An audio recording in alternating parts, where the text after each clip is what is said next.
Hello, everyone, and welcome to another Calgary webinar. My name is Corey Hogan, and I'll be your host for today's discussion. If you're participating in one of our previous webinars, welcome back. And to all our new viewers, thanks for joining us.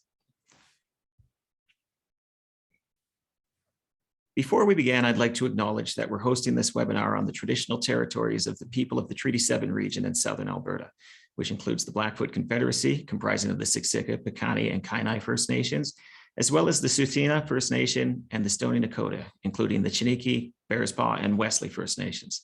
The City of Calgary is also home to Métis Nation of Alberta, Region 3.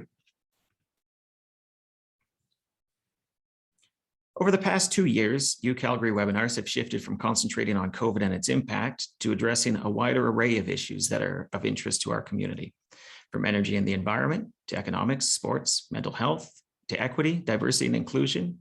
We've invited experts from Calgary and the broader community to share their thoughts on these and many other issues.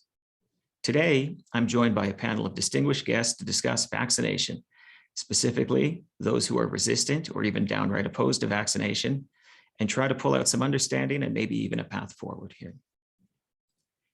According to the government of Alberta, 76.1% of Albertans are fully vaccinated with 2 doses on a COVID-19 vaccine. 80.85% of Canadians are fully vaccinated with 2 doses. Both of these numbers drop by half when it comes to boosters. 46.1% of Canadians have received an additional dose, and 35.7% of Albertans have received that extra dose. So I'll say right off the top that the University of Calgary unequivocally supports vaccines, and this support is based on the advice and opinions of experts, both at our university and further afield. Calgary researchers launched 19-0 United Against COVID-19 in August 2020, and this coalition of over 500 leaders aims to build confidence in vaccines, change behavior, shift perceptions, and save lives by getting Canadians vaccinated.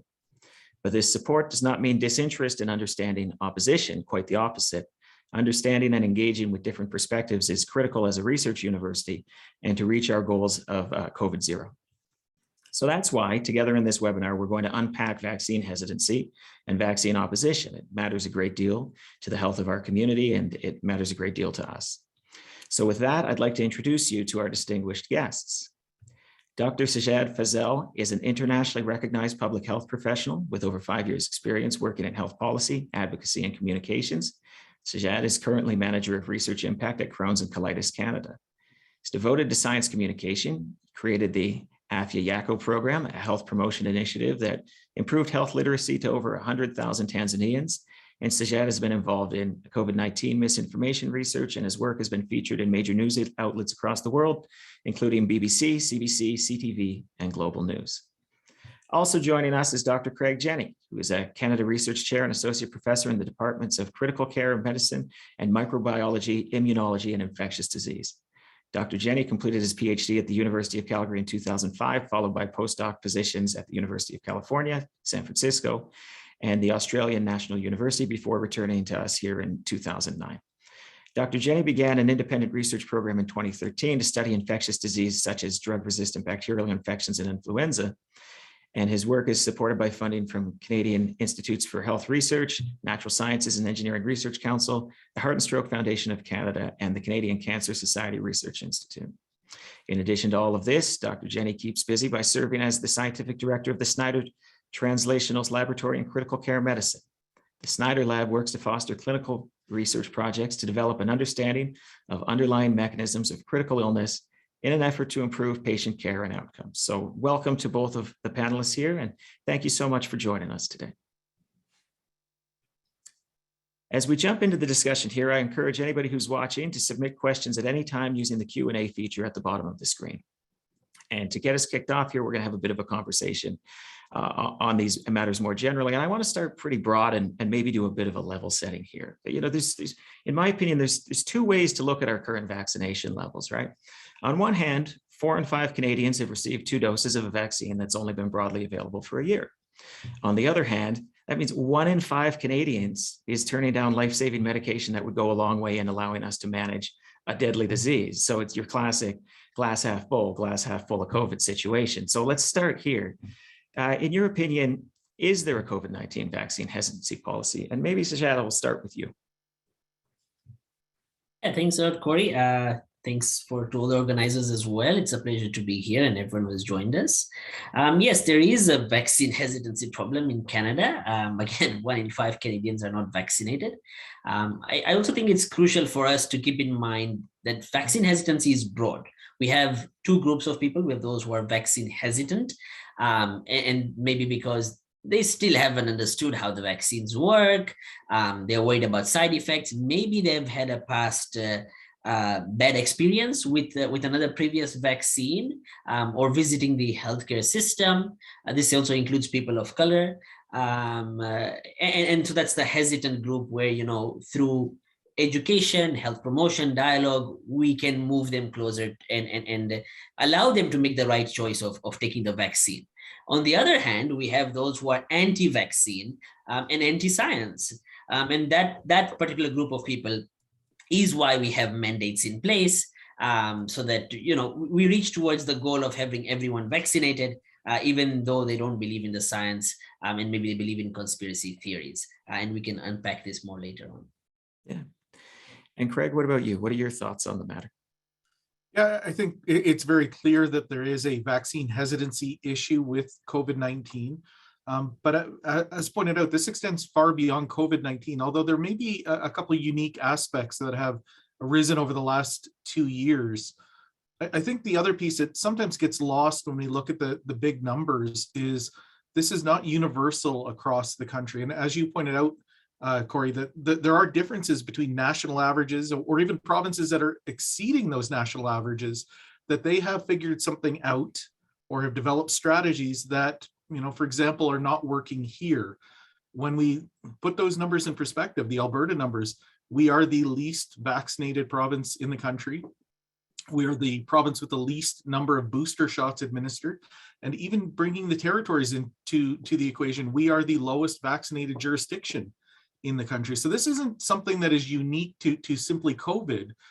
This is an issue that is related both to the disease, but also the populations we're talking about. So there is something different happening in Alberta than, for example, is happening in Ontario, Quebec, or even the Atlantic provinces where vaccine rates are much higher. Mm-hmm. Well, and in a way, I'm not at all glad that you both said yes, because it's a problem to unpack, but in another, I am, because it would otherwise have been a short webinar. But I'm hoping that you two can help put this into context of other diseases and other vaccines. And Craig, you were starting to touch on this, but I'd like to define the problem a little bit. We've seen declining rates of vaccination in many categories, not just COVID-19, but measles immediately springs to mind. And I will admit, before COVID-19, I'd always sort of assumed that was because the risk seemed kind of remote. Measles vaccines have been around since 1963. Measles itself, more of a theoretical concern than an active concern in most parts of the country. We see the odd flare-up. But the current situation has definitely made me reassess my personal views on that we were just taking vaccines for granted, because COVID-19 is pretty much the definition of an active threat. There were 34 deaths reported yesterday in Canada. There's been over 37,000 over the course of the pandemic reported. I mean, the real number is probably much higher. Excess death rates certainly lead us to believe that. But even the reported number is enough to fill the Saddle Dome twice over, to say nothing of the severe cases that don't result in death. But even with this live threat, vaccine fear appears, at least to me, to be increasing, not decreasing. And I don't know what to make of that. Is growing vaccine hesitancy a bigger issue than COVID-19? And if so, where do you two think this is coming from? And Craig, maybe we'll start with you, since you opened the topic. That'll teach me. I think you phrase that quite well, that with COVID-19 perhaps changing the landscape, this will be a growing problem. It is something that had been developing for years. We had seen, when we look at childhood vaccine rates, that Canada had actually been consistently falling behind other developed nations, other first world healthcare systems, with childhood vaccine uptake, in many cases, actually falling now below that level for herd immunity, things such as measles and whooping cough. We are no longer vaccinating enough children to have herd immunity for those diseases. Now, the good news is they're still fairly rare in Canada. We do see outbreaks, we do see problems, but it's not an ever-present danger for some of those other infections. With COVID, though, I think we've seen some new issues brought in, whereas perhaps traditionally this was a little bit more apathy, a little more feeling as though there wasn't a pressing threat for more classical infectious diseases. In fact, many people I know that have small children have never seen a case of measles, have never experienced or known anybody who has experienced polio. So we are a generation or two now removed from what outbreaks look like in public health. And I think as a result, you know, the motivation to get vaccinations has dropped a little bit. With COVID, though, I think it's a completely different beast. And I think this is really now the era more of misinformation. And unfortunately, I think even political divides, where if you have one person who you see as trustworthy advocating one side of the equation, it will more likely influence your decision to get vaccinated than the medical advice, than what our public health officers are saying. And I think that does become problematic moving forward. Sajjad, what are your thoughts? Yeah, I think Dr. Jenny is right that while there has been some underlying comparisons between vaccine hesitancy in the past and vaccine hesitancy in relation to COVID-19, we do take vaccines for granted. I mean, my generation grew up not seeing, people with living with polio, right? Or at least, getting infected with polio. Now, I happen to have had the pleasure of meeting a polio survivor in Calgary. And I remember I was asking him, what does he think about the anti-vaccine crowd? And it was quite heartbreaking for him, because had he, lived at a time when he would have been able to get the vaccine, he wouldn't be disabled today, right? And so I do think we do take things for granted, and vaccines is definitely one of them. However, vaccine hesitancy isn't new. It's been there from the beginning. Look at 19th century Britain, for example, right? When they were rolling out the smallpox vaccine, you had hesitancy at that time. If you actually go back, and maybe this is a material we can share later on post-webinar, you see there's cartoons where the doctors who are administering vaccines were perpetrated as the devil himself, and there were these scary cartoons showing that this evil doctor comes there with this huge needle to inject people, and I remember the quote that was written was like, "Vaccination is a curse." So we have seen this. The unfortunate thing here, Corey, is that we haven't learned much from our mistakes or from the past, right? At the beginning, and there's different reasons for hesitancy, and I just touched something about historically, and then we can go forward with the discussion. If you see in the past, when the British government was starting to roll out the smallpox vaccine, they started looking at those who are in low income and saying, okay, let's start vaccinating them first.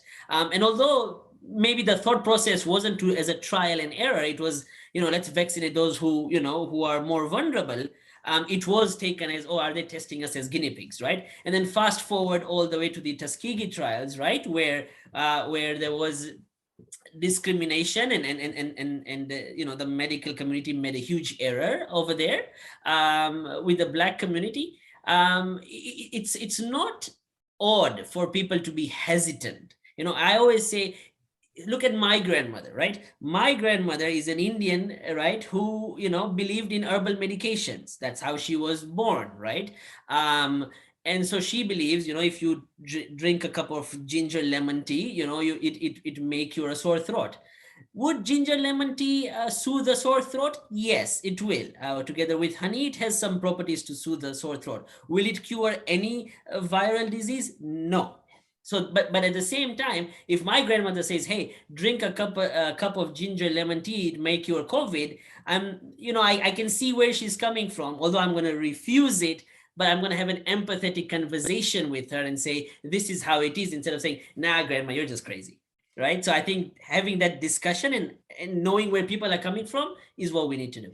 Well, and I think you've opened up a point here about divided lines. And I think the notion and the view that society is a little bit more divided than it was in decades past is pretty well trod ground at this point. But when you were giving historical context, I was thinking about the smallpox vaccine, I believe, in Russia with Catherine the Great, where Catherine the Great got the vaccine to try to show a superstitious population, yes, this is fine. And there's all sorts of interesting side stories about how they were ready to sneak the doctor out of the country if something went wrong and all of that. Mercifully, we're not quite there. But In the past, one of the ways people tried to manage this kind of hesitancy was showing that authority figures were willing to use it, the confidence in that. And we saw early in the vaccine rollout, Justin Trudeau rolling up his sleeve, for example, to show the prime minister is willing to take it.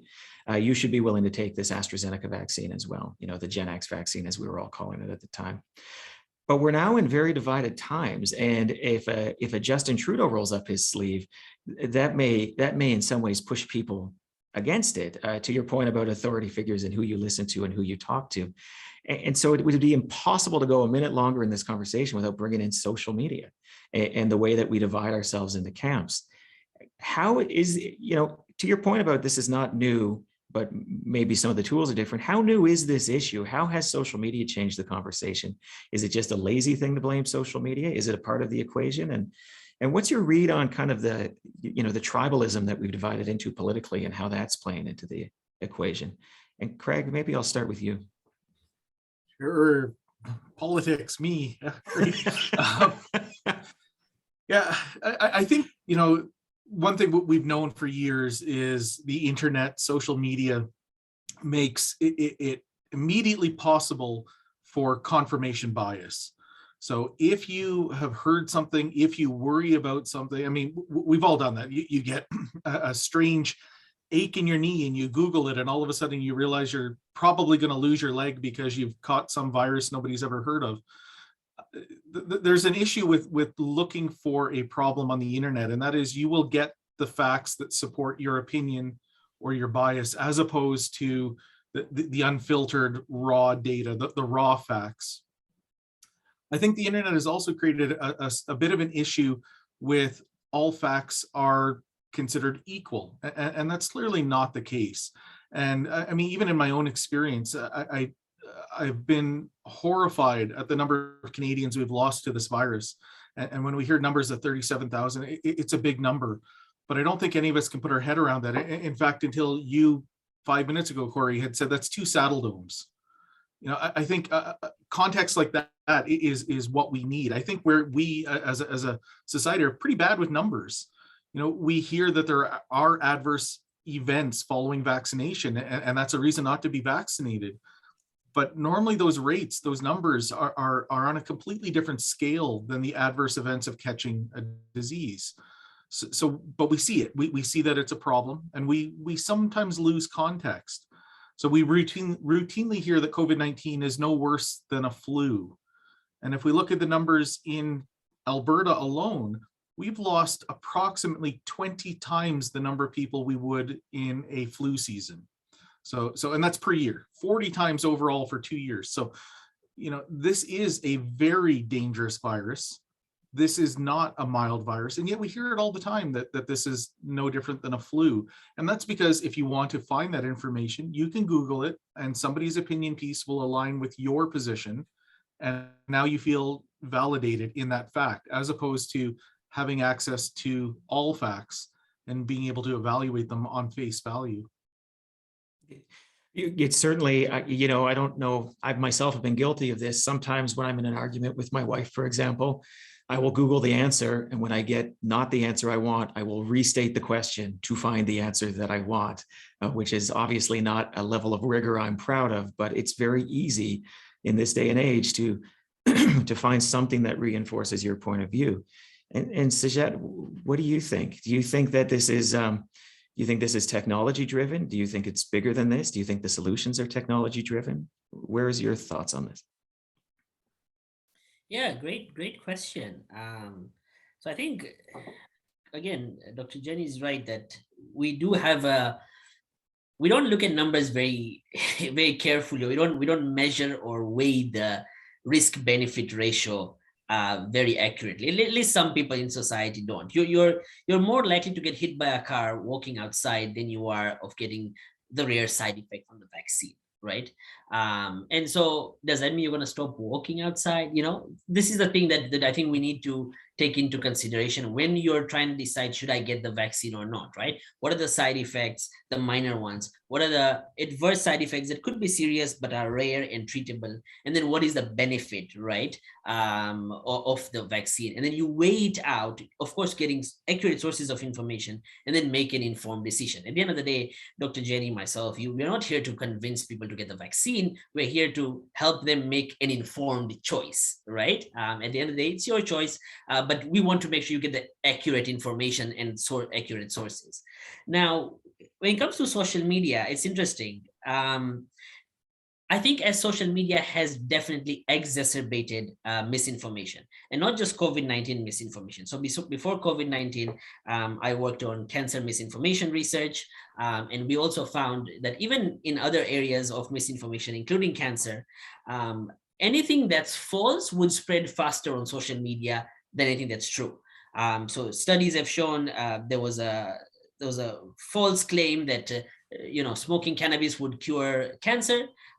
It had 400% more engagement than the tweet that was debunking it. You see, so there's a big difference. And then it's also, as you mentioned, because social media does in a way promote this division and having echo chambers.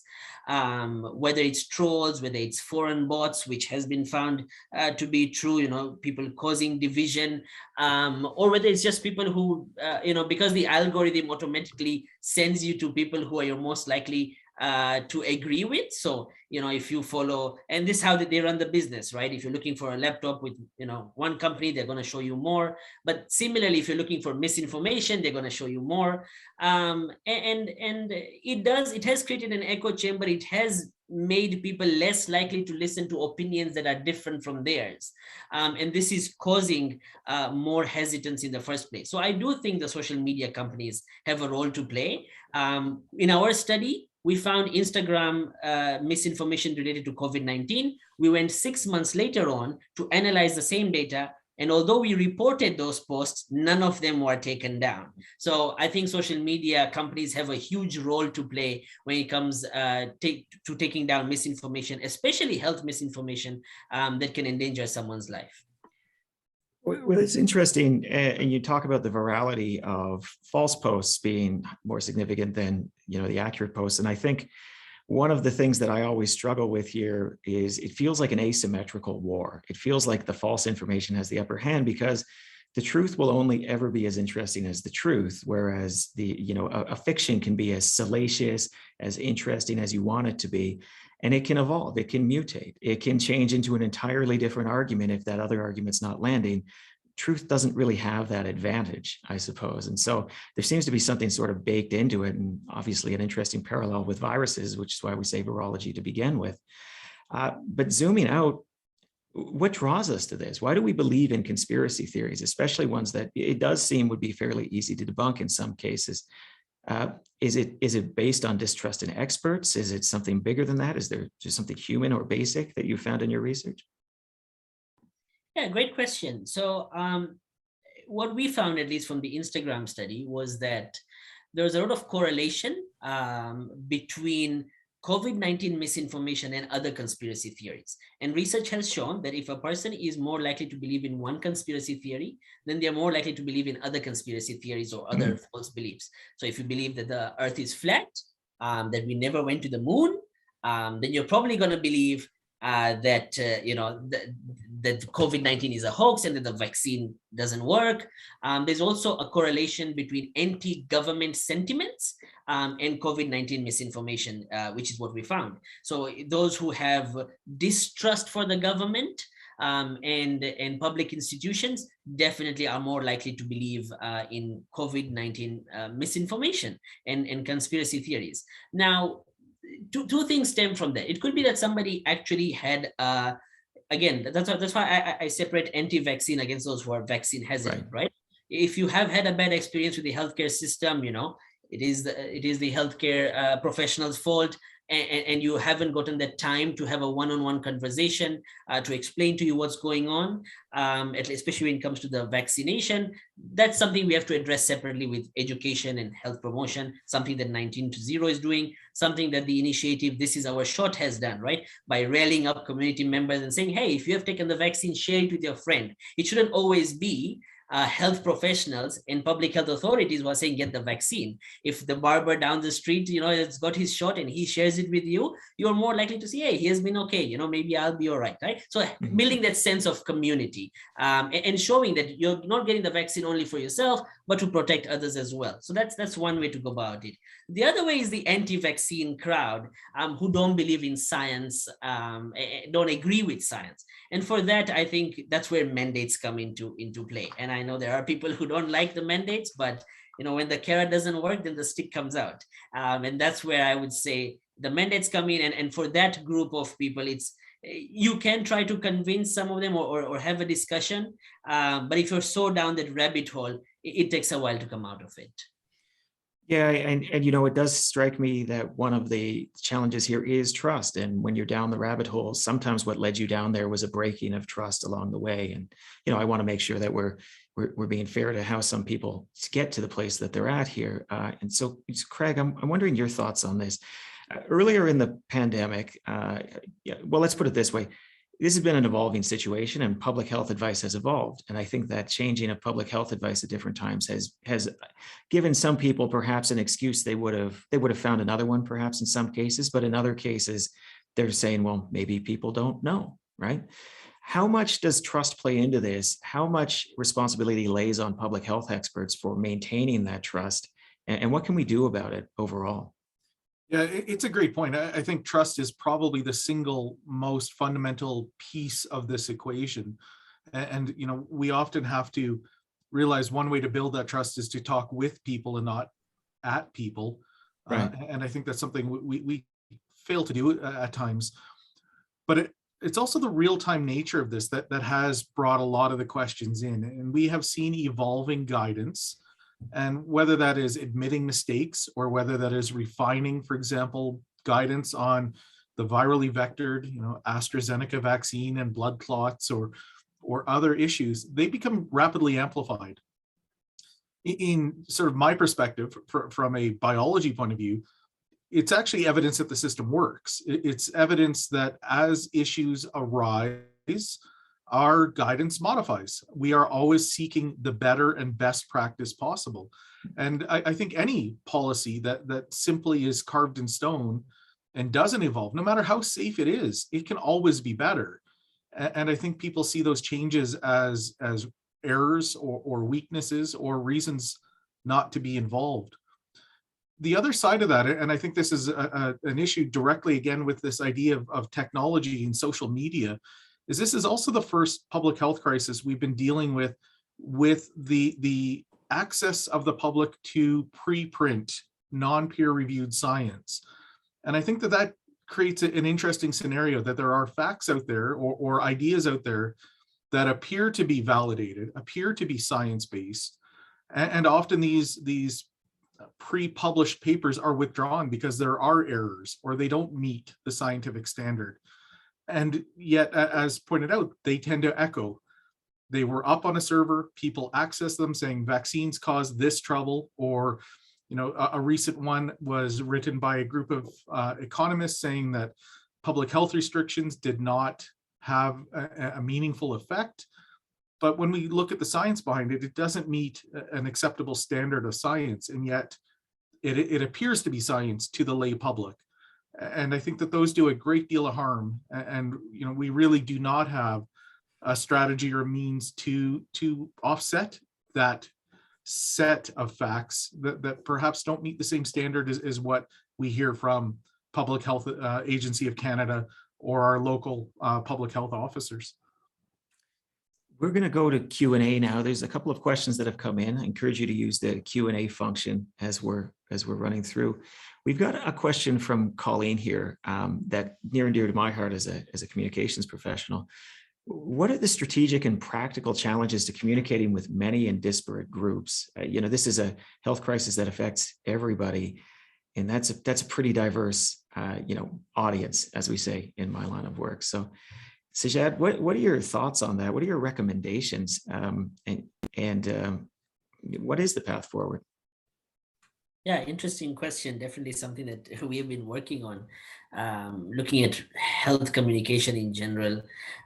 You see, I think Dr. Jenny is right that when we change policies in public health, it's because the science develops, right? And based on evidence is how we make policies. However, we need to communicate that from the beginning, right? When you look at what happened during, masking, right? At the beginning, we said masks maybe were necessary. Nobody said don't mask or it's harmful, but they said maybe it's not necessary.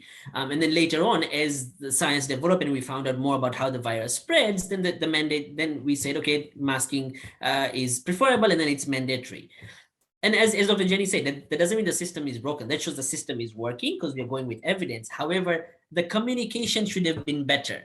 And this is why I think at the beginning, there was a huge spread of misinformation and a lot of people got caught up in that. Because as public health professionals, we did not make it clear that we're still learning about the virus and how it spread, and that the policies would change, right? And so I think when that mask mandate changed, people were taken aback. They were like, what's going on? The second thing also, I think, is maybe the lack of communication that what's going on is a very complex process, right? And on this other side, you have those who are spreading misinformation who give you a very simple answer, right? Like the people in the United States who are giving out the diluted bleach solutions is this cures COVID. And then somebody looks at a health professional and they're like, well, we are still researching this. And somebody wants a quick answer during that state of panic. I found that, and our research has found that empathy helps a lot, trying to understand and put yourself in someone's shoes. One reason that Dr. Fauci and at the beginning, Dr. Bonnie Henry had gotten a very warm welcome and response was because they were very empathetic in their deliverance. The second is being transparent. As public health leaders, it's absolutely important for us to say what we know, what we don't know, what we are trying to find out, right? Let the public know that this is what we know and this is what we're trying to find out and this is how the policy is. So transparency, empathy, and then being clear with the communication. I think this is what we have found to be more effective. Well, and there's a bit of a, maybe there is, maybe there isn't, I'll get your thoughts on it, tension between transparency and clear communications. Anybody, and I'm looking at two health professionals, I'm sure you will attest, you work with a communicator and we're going to shave it down to a simple message, and you're going to want to light your hair on fire sometimes because it lacks specificity and it lacks, there's not a lot of hedge in the odd communications language. How do you balance that tension? And do you think we got the balance right? And if we didn't, how do we adjust from there, Craig? Yeah, I don't think we do have the balance right. I think we and the public, the people who want the information, want the details, and I don't know if they're necessarily important to the message, and that's because the details, for example, will change, but the overall theme, the overall strategy is still the same. So, for example, how many people have to be vaccinated before we have herd or community level immunity? That's been a moving target, and that's been a moving target for a number of reasons, including viral variants and waning immunity. But at the end of the day, we do know that the best way forward is still this level of herd immunity. If we can get close to it, if we can achieve it, regardless of the mechanisms behind the scenes, that is still the ultimate goal in this. So I think we have to stay focused on the big message and try not to dwell too much in the details, be able to offer the details when asked. But I don't think they have to come out as the first statement that, we have reached 70%, 80% vaccinated. I think really, if we're looking at Alberta, it's a great number. But the more important message right now is we're still the least vaccinated province in the country, right? So numbers are great. The detail's important, but the big picture is still, we've got work to do here. It's a couple of questions in from individual Blaine. I want to put a couple of them in front of you here. Many of them deal with, I think, what would be fair to say is an overall skepticism of COVID-19 and the approach here.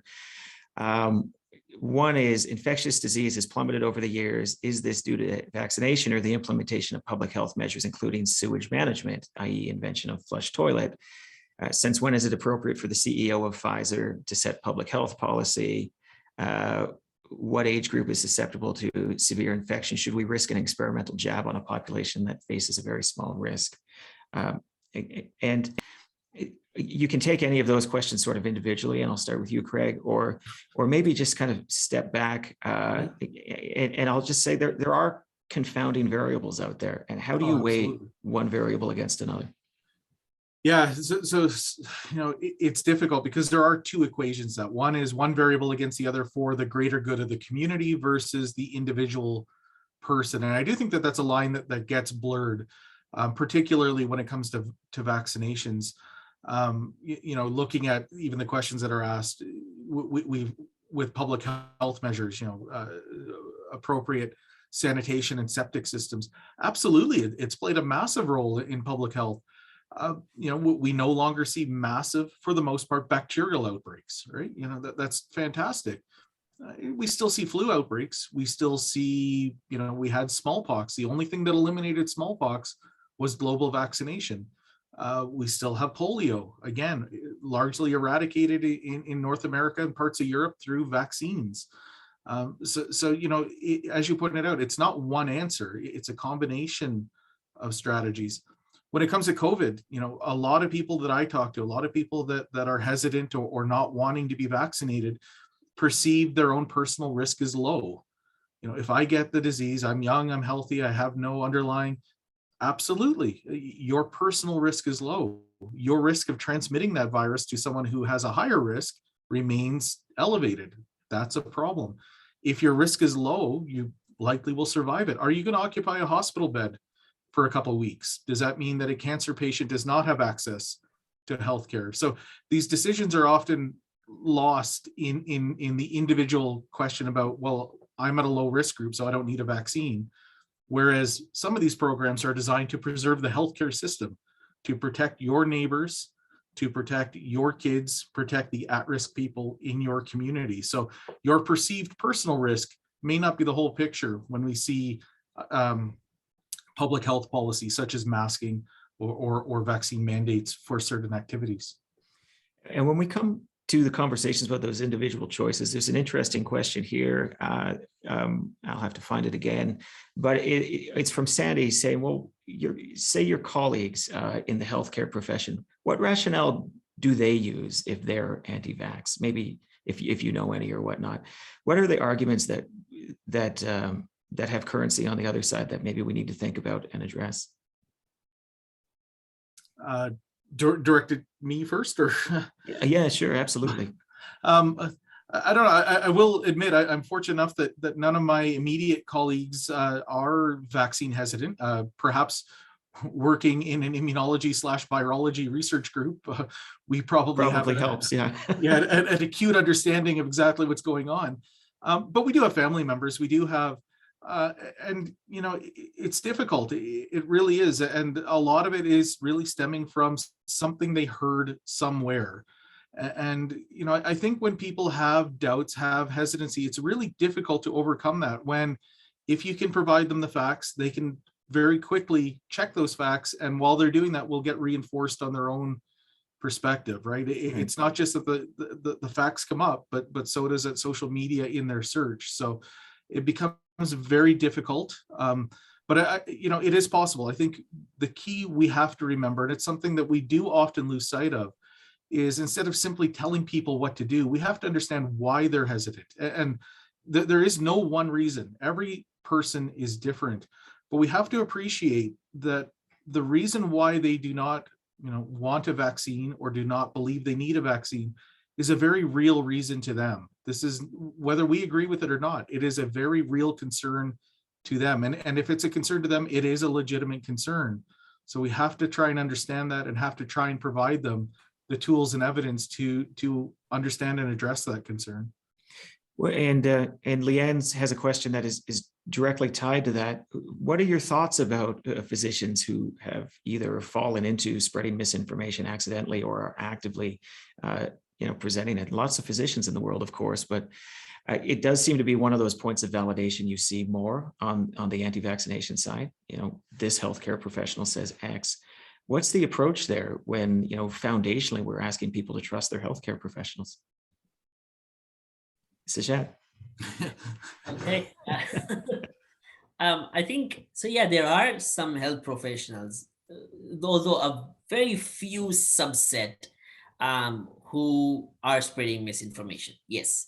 And I just want to say, just because somebody is in the healthcare field doesn't mean that they're ethics is always right? Just because you're in the healthcare field doesn't mean you are always an innocent good person, right? How your morals and ethics are has nothing to do with your profession. You could have a good lawyer, you could have a bad lawyer, right? So keeping that in mind, there are, I had actually written an article on vaccine hesitancy among health professionals.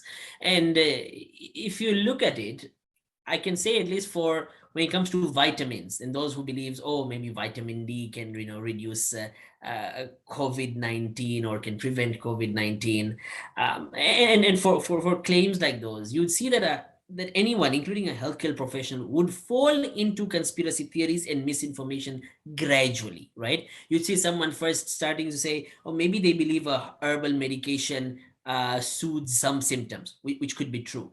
Then they believe that maybe some concoction could start curing some minor ailments. Then they would believe maybe having vitamin supplementation could cure chronic diseases. Then you fall down that misinformation slope. And there's actually a pyramid, which we can send off later on, that shows in which depth or which level of believing in conspiracy theory you are, all the way from believing in something like, okay, a small herbal concoction could cure an ailment, to believing, oh, the earth is flat and there's a big cabal working with big pharma, trying to get every dollar out of us and trying to implant vaccine chips into us. So there's a scale, right? And you slide through that slowly over time. The more you're exposed to that information, and the more the people around you reinforce that. That's number one. Number two, let's not disregard that there are people who do certain things for various reasons. Why do people spread misinformation? A YouTuber would spread misinformation and make sure he gets more views and he earns that way, right? There are, in our study, when we were looking at vitamin D and COVID-19 misinformation on YouTube, we found that there were some chiropractors who are spreading misinformation about vitamin D, prescribing high doses of it on YouTube, and then they have an Amazon affiliate link. You click on it, he gets a couple of dollars for the vitamin D that you bought. So there's always some sort of incentive. Now, how does somebody look at Dr. Craig or myself or Dr. Fauci or any other person and differentiate what's accurate and what's inaccurate? So one way to do that is to look at whether that person is an expert in their field, right? Is that person speaking out of their field or not? So you have somebody who's maybe a chiropractor, and he's giving comments on infectious diseases. That's way out of his expertise. That's number one. Number two, always to look at what other people within that field are saying. So if I say something about public health measures, and then the people who are around me, the other experts, refuse, then you have got to question what I'm saying, right? And say, why is this the odd one out? Because at the end of the day, we all have the same access to the scientific evidence. We should come to similar conclusions. Now, there are one-off studies that are poor quality studies that may say something that's against the grain. But over time, when things are peer reviewed and looked at by experts, we should have a similar conclusion, whether it's a new innovation or whether it's supporting something that has been known for a while. So we are getting closer to the end of our time, and I wanted to round the bend to where to from here, right?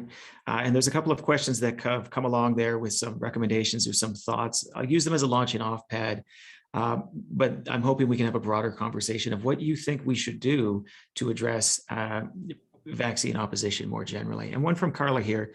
I believe one failing with COVID has been the lack of open discussion on vaccine injuries. Even questioning this makes one appear as an outcast.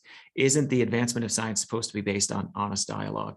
And so I will hand that to you, Craig, to start, and take it as you will, and talk about however you think we should move forward in order to reduce vaccine opposition and address vaccine opposition as a society. Yeah, we do often get questions about adverse events and are these, why we don't discuss them. And I would push back saying, we do discuss them. I've been involved in a lot of media over the last few years, and it's definitely not a topic we shy away from. If you go to the Health Canada, vaccine adverse events are openly reported, numbers, description of symptoms. They're all there, as well as the rate, the frequency. So that information is publicly available. And I think one thing that does get lost is, again, there was a lot of discussion about, for example, the risk of blood clots following specific vaccine formulations early on. This was very much a negative impact on vaccine uptake, despite the fact that risk was remarkably low. Right? If we look at even some of the higher estimates for the severe outcomes of blood clots, so loss of life, if every person in Alberta was to receive the vaccine, including those under the age of 5, we might be looking at 5 to 6 deaths province-wide. We lose more people than that every day to the virus. So you're absolutely right. The adverse events are real, and they are reported, and they are publicly accessible, but we lose perspective. We hear that somebody died of a blood clot, and that is now a reason not to be vaccinated. And absolutely, we need to lower that risk. And we saw shifting guidance to move that vaccine to age groups where we don't see the same risk factor. But even in the worst case scenario, that number is tiny compared to what the virus does to us. And I think we lose that. So I think people want to hear about the adverse events, and we lose perspective on exactly what those numbers mean. How do we move forward? I think, there's lots and lots of things that have to be done. But for me, one of the really interesting numbers, and I think it's a number that Corey, you started today with, is that if we look at people that have received 2 doses of vaccine versus those that have received 3 doses, that number is about half. And these are individuals who obviously believe the vaccine is safe. They believe the vaccine was worthwhile initially to be fully vaccinated. And for some reason, we're not seeing that 3rd dose take up as quickly or as broadly as the 2nd dose. As this virus has changed, now with Omicron and perhaps even the subvariant of Omicron being dominant in the province, we know that 2 shots is not giving you the same protection as 3 shots. We need people to get that 3rd shot if they want to be protected from the new variants. So it's an interesting dilemma that we have, that people are obviously not fully opposed to vaccination, but for some reason are not getting the 3rd dose. And I think that is an option that we have to be trying to understand as we move forward, because this is now another degree of vaccine hesitancy in people that are obviously open to vaccination. And Sajjad, what are your thoughts? You've done a lot of research in this space. We've got an ongoing situation here, as Craig was just talking about, a number of people who have not even gotten their 3rd doses. In some ways, what's alarming about what you just said, Craig, is it feels like maybe the problem's expanding. Maybe there's almost a disinterest that's growing in continuing to address this challenge. So how do we move forward in a productive way? And how do we make sure we're not going to go down a path that we're going to deeply regret and is going to cause a lot of loss of human life? Yeah, I think it's, as Craig mentioned, it's a complicated topic, right? Some of the things that we can make sure we do, and I've been an advocate of this since the beginning of the pandemic, is to have town hall sessions where you have local physicians, pharmacists, nurses, and experts speak to people within that area, right? You have a clinic, you hold a session where, and maybe we need government funding to help this out, to have them hold those sessions with the public. It's always nice when somebody has developed a rapport with a particular with a particular health professional that they've been going to with years, and then they get that explanation from them. It helps build that trust and have that cordial discussion. So that's definitely something we need to do. Roll out these sort of town hall type of discussions, as well as health professionals having one-on-one discussions with those who are vaccine hesitant. The other thing I think is ensuring that we reach to all communities, whether it requires translating public health information so that those who do not maybe know English can get it. It's also making it easier to get the vaccine, right? Having days or time off to get the vaccine. And, if you have some minor side effect like a slight fever or lethargy, the next day, at least you can take the day off work. So there are, making the healthy choice the easy choice. That's what we say in public health, right? Making it easy for people to understand what vaccines are and to get them. And finally, I would say the responsibility of each and every one of us to reduce the spread of misinformation. So whenever you see something online, on social media, on WhatsApp, before you send it to your friend, have a look whether it's something that's accurate. Because sometimes we as well, as in the public, we spread misinformation unknowingly, right? You just see something forwarded to you and you send it to someone else, right? So it's good to always think, is it accurate? And then to share it. Well, good advice. We are just about out of time now. So I want to thank our panelists, Dr. Sajjad Fazel and Dr. Craig Jenny, for being with us today. And thanks to all of you who have joined us today as well. The University of Calgary really appreciates you coming today. And we hope this was the start of other conversations that you will have with your friends and with your family about this important topic. Self-discovery starts at the University of Calgary. We want you to focus your potential through innovative learning experiences, bold discoveries, lifelong connections, and we'll hope you start something because this is absolutely not the end of this topic or conversations to come. So I hope you enjoyed this program, and I hope that we'll see you again for our next webinar, which will be on Tuesday, April 19th. Please stay tuned to learn what we'll be talking about then. If you'd like to view any portion of this program again, watch for an email from us that will have a link to the full event recording. And if you enjoyed our discussion, I encourage you to visit ucalgary.ca/community, where you can find more webinars, podcasts, and stories on topics that matter to you. So thanks to everybody who's come, and we will see you next time.